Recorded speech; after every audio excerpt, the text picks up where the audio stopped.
नमस्कार, मैं पंकज प्रसून। दोस्तों, जिस दिन अहमदाबाद में एयर इंडिया फ्लाइट दुर्घटनाग्रस्त हुई थी, उस दिन देश में कुछ और बड़ा हुआ था। लेकिन चूंकि अहमदाबाद प्लेन क्रैश की खबर इतनी बड़ी थी कि दूसरी तमाम खबरें दब गई। दूसरी जो बड़ी खबर थी वो पश्चिम बंगाल से थी। पश्चिम बंगाल में उस दिन ओबीसी कमीशन की बैठक हुई और उस बैठक में बंगाल की 140 जातियों को, जी हां, 140 जातियों को ओबीसी लिस्ट में जोड़ा गया। और पता है, इन 140 जातियों में से 80 जातियां मुस्लिमों की थी, मुसलमानों की। यानी आधे से अधिक 57% मुस्लिम ओबीसी हुए और सिर्फ बाकी दूसरे जोड़े गए। अब इस तरह कुल मिला के पता है कितना होता है? अगर ओबीसी की लिस्ट देखें तो पश्चिम बंगाल में 88% ओबीसी जो है वो मुसलमान हैं और सिर्फ 12% हिंदू बच गए हैं। क्या इस विषय पर चर्चा नहीं होनी चाहिए? और इस पूरे मामले में ममता बनर्जी की सरकार हाईकोर्ट को भी घुमा रही है। वो मैं आपको बताता हूं कैसे। 2 दिन पहले इंडियन एक्सप्रेस में खबर छपी थी और खबर के मुताबिक हाईकोर्ट ने पिछले साल ममता सरकार द्वारा ओबीसी लिस्ट में शामिल की गई 113 जातियों को हटा दिया था। हाईकोर्ट ने यह कहते हुए हटा दिया था कि रिलीजियस लाइन पे आप रिजर्वेशन नहीं दे सकते, धार्मिक आधार पर रिजर्वेशन नहीं होता हमारे देश में। हाईकोर्ट ने पिछले साल इसको स्क्रैप किया, 113 जातियों को हटाया और उनमें से उन्हीं 113 में से 76 जातियों को परसों यानी अहमदाबाद प्लेन क्रैश के दिन जिन 113 जातियों को हाईकोर्ट ने हटाया, उनमें से 76 जातियों को ममता बनर्जी ने दोबारा जोड़ लिया ओबीसी में। यह है पश्चिम बंगाल में ओबीसी अब सिर्फ मुसलमान होंगे, सिर्फ 12% हिंदू, उसमें गैर मुस्लिम शामिल किए गए, हिंदू भी नहीं। और हिंदुओं को ओबी लिस्ट से हटाने की यह सुनियोजित योजना एक दिन की नहीं है। जब मैं आपको पश्चिम बंगाल में क्रोनोलॉजी बताऊंगा तब आप समझेंगे कि पश्चिम बंगाल में हिंदुओं के साथ कितना बड़ा अन्याय हुआ है। टीएमसी सरकार ने और इससे पहले लेफ्ट की भी सरकार ने 2010 पश्चिम बंगाल में वाम मोर्चा की सरकार थी और उस वाम मोर्चा की सरकार ने 77 कम्युनिटीज को, 77 जातियों को ओबीसी लिस्ट में जोड़ा था।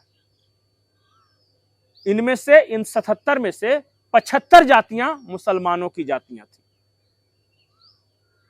2010 में 77 जाति को जोड़ा, 75 मुसलमानों की जातियां थी उसमें।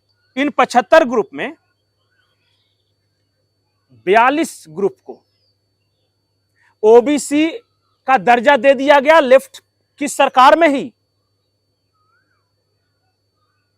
और इतना जान जाइए कि उस 75 को यह कैरी फॉरवर्ड किया है ममता बनर्जी की सरकार ने। 2012 में ममता बनर्जी की सरकार आई, टीएमसी पावर में आई और 35 क्लासेस और ऐड किए गए ओबीसी में। इन 35 क्लासेस में से 34 जो थे वो मुसलमान के थे। देखते जाइए, अभी हर लिस्ट में जब 77 में से 75 मुसलमानों की जातियां जोड़ी जा रही है। पहला राउंड 2010, दूसरा राउंड 2012, 35 में से 34 मुस्लिम जातियां जोड़ी जा रही हैं। और यह केस दायर हुआ कलकत्ता हाईकोर्ट में। कलकत्ता हाईकोर्ट ने बकायदा 22 मई 2024 को एक फैसला सुनाया और उस फैसले के तहत हाईकोर्ट ने 113 जातियों को हटा दिया ममता बनर्जी और लेफ्ट सरकार द्वारा, जो ऐड किया गया था 2010 के बाद। और पता है, हाईकोर्ट की का ऑब्जर्वेशन आपको जरूर पढ़ना चाहिए, वो जो ऑर्डर करते हैं ऑर्डर शीट जरूर पढ़ना चाहिए। उसमें क्या कहा पता है हाईकोर्ट ने? कि 2010 के बाद बंगाल में ऐसा क्या आफत हो गया कि युद्ध स्तर पर ओबीसी की नई नई जातियां जोड़ी जाने लगी। 2010 के बाद क्या हुआ? उन्होंने ममता बनर्जी सरकार से पूछा है 2024 में कि क्या पश्चिम बंगाल में कास्ट सर्वे हुआ है, पश्चिम बंगाल में आर्थिक सर्वे हुआ है? आप लोग किस आधार पर इतनी इतनी जातियों को ओबीसी में जोड़ रहे हैं भाई? और हाईकोर्ट का कहना है कि यह सिर्फ और सिर्फ वोट बैंक पॉलिटिक्स के चलते किया जा रहा है, कोई क्राइटेरिया नहीं, सिर्फ वोट बैंक पॉलिटिक्स। और पता है हाईकोर्ट के फैसले के बाद ममता बनर्जी ने क्या स्टेटमेंट दिया था? ममता बनर्जी का स्टेटमेंट था, बीजेपी को लेकर वो कह रही थी, if you play a card I will play B card. এইটাই আজকে কোর্টকে দিয়ে করিয়েছে। কোর্টের সবাই খারাপ নয়, আমি কোর্টকে সম্মান করি, কিন্তু যে ব্যক্তি এই রায় দিয়েছে যে ওবিসি রিজার্ভেশন থেকে মুসলিমদের বাদ দিতে হবে, আমি তাদের রায় মানি না, আমি মানব না।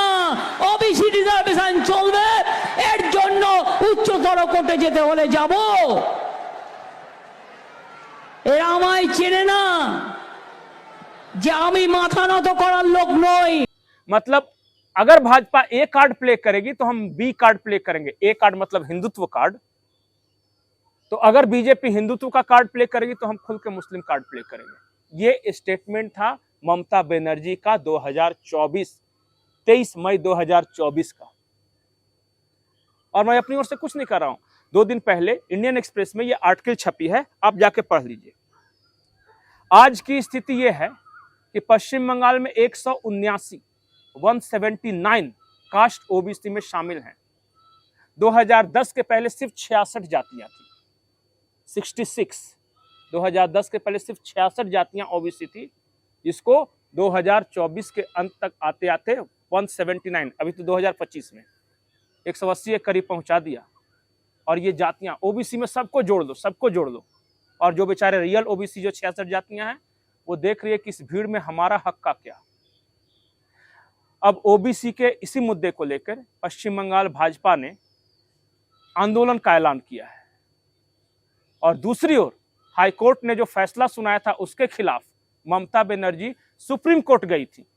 मई 2024 का यह मामला था, सुप्रीम कोर्ट गई थी ममता बनर्जी। अगले महीने सुप्रीम कोर्ट इस पूरे मामले पर अपना फैसला सुनाएगा कि हाईकोर्ट का फैसला सही था या गलत था।